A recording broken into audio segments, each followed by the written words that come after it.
Good day, my fellow South Africans. I'm happy to be here. Last week I went to this EFF meeting and I was given a t-shirt. That's why you see me wearing an EFF t-shirt. I got to meet Julius Malema himself and I asked him a questions because I had a question which has been bothering me. Every time I tell everybody that this time of the election I'm going to vote EFF, they will say, no, Julius Malema, it's not a real politician. He's a person who is using the people to, especially poor people, to maintain his lavish lifestyle. So you rather stay with the ANC.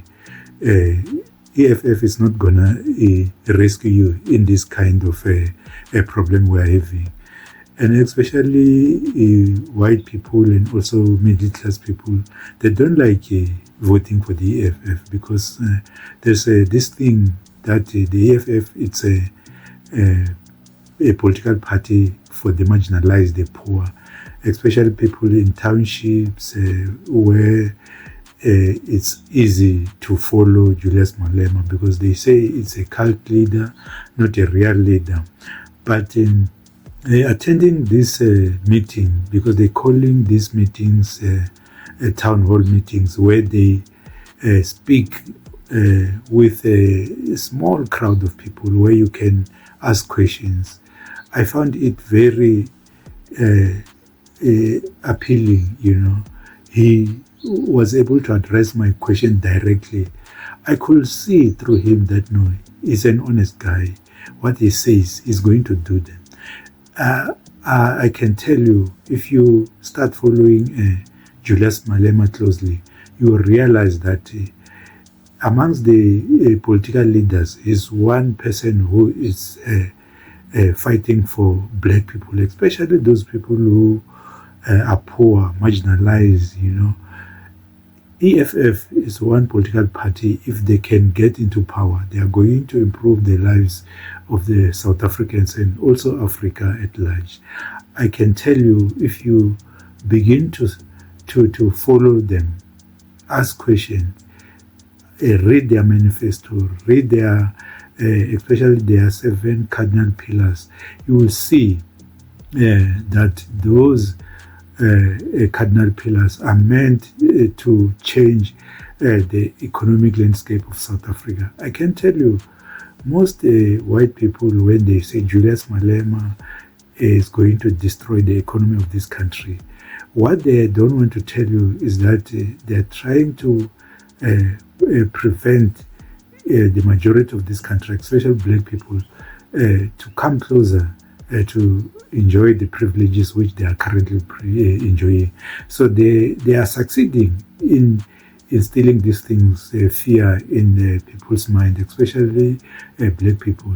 But more black people are getting to realize that no, ANC is not going to save them. The DA is not going to save them. Even some of the people who are believing, hey, Action SAA with Mashaba is not going to save them. Even Bosa of Maiman is not going to save them. It's not going to save South Africa. All they are doing, those people, is to look after themselves. And, white people, they have realized if they use their own political parties, they are not going to succeed. So they are funding these black leaders. You will realize, especially in these elections, a lot of black leaders are being given money to form political parties.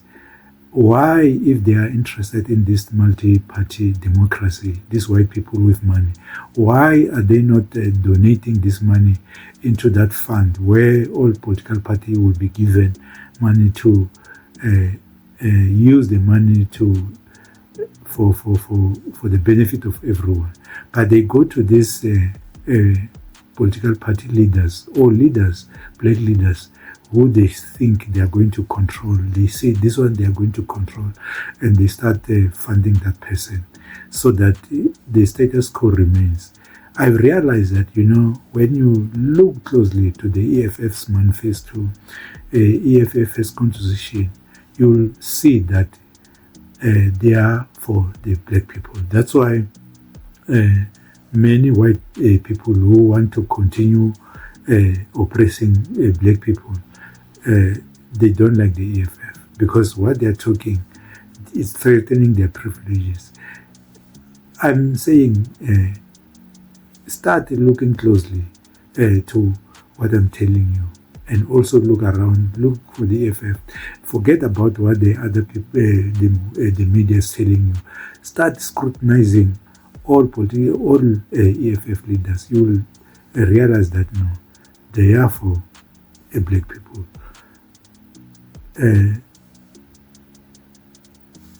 Always in that mix. So in Soweto, when Oliver Tambo said, make the country ungovernable, we said we are fighting the system of the day. So I'm a gang or gangsters, mela appeal, because we must focus on one enemy. That was the issue. So some of the guys first time being echo. So we had good yabo swavala manyama gang esilwe nabantwana besikela. If you realize that era, that's when the children became more powerful than the parents. They started to defy the system of the day. And my parents were afraid with reasons, because they still remember about 76, about 1960. They still remember the detentions. They were always cautious. But hey, come on. If you remember, if you go to the east, the first necklace, I think it was 1984. It was terrible. Mistakes were done, or were made. In all the struggles, as a youth, you're gonna make mistakes, and there are comrades abanye bashiswa, but it's not intended. In all the struggle, you're gonna make casualties. So it was that. You cannot go to Tina City when you rape when you are ginger. So we say they move. So there were gangs of Makabasa. I think impi yamakabasa grand I wouldn't understand ukuthi iqale kuphi kahle kahle, but you might find ukuthi kwezinye kuba na that element of jealous, because amakabasa bekwabantu abatshontsha igara esilungwini, and I still feel ukuthi our system never accommodated those people. Kunama Khotman spinela ingamla ashaya irof engamla. Those people were never taken into consideration post 1994, because they were not just your ordinary thugs. I remember even when I moved from the the ANC to the PAC, because I thought that the ANC has betrayed the struggle. I joined the ANC. The ANC was the PAC. Was still vibrant. We started to recruit some of these gangs with Buffett. Focus in Gamlas, but to Lingamla. So those people, were never taken into account. They are also political. So it was that, era. Then Nkata, yes, Aguzanabo Kodesa, it was a terrible time, where you find this ANC versus IFP, because Ningamla Bixing Nabuma Third Force, if you remember. Third Force perpetrating that black on black violence. Yes. Because arming the other side with weapons, creating conflicts amongst ourselves. Yes, they had to do that, because in all the countries, whether it's Angola, whether it's Mozambique, they always create adversaries. And it's more so during our negotiations, because remember, ANC, when it comes, it still had that element of socialism. Even our songs about socialism, and then the system of the day was not, they were not comfortable with that. So they needed somebody to keep them in check. That's why if you check IFP and other small parties, they kept on saying, no, we need federalism. We need provinces. Provinces as 9. It was a compromise, because you had 4 provinces back in the days, the Free State, Transvaal, Natal, and what's the other province? Venda. I think there was Northern, Transvaal. There was Northern Transvaal, Northern Transvaal. Natal. There was Natal. Free State and Cape Province. And Cape Province, yeah. Yeah, because what we want their separate independence. KwaZulu start. The Cape Town wanted that. I remember they even drafted their constitution. It was never adopted. So the ANC had to make some of the compromises, because, there was going to be bloodshed. But abanye, within the ANC, they already made compromises, concessions, in the early ages of the struggle, Boma 70s, they were already meeting the open hammers and all that. But movements like about the violence, it was to make sure that these guys, they stick up to their agreement. What they've agreed, go your Dakar, they must,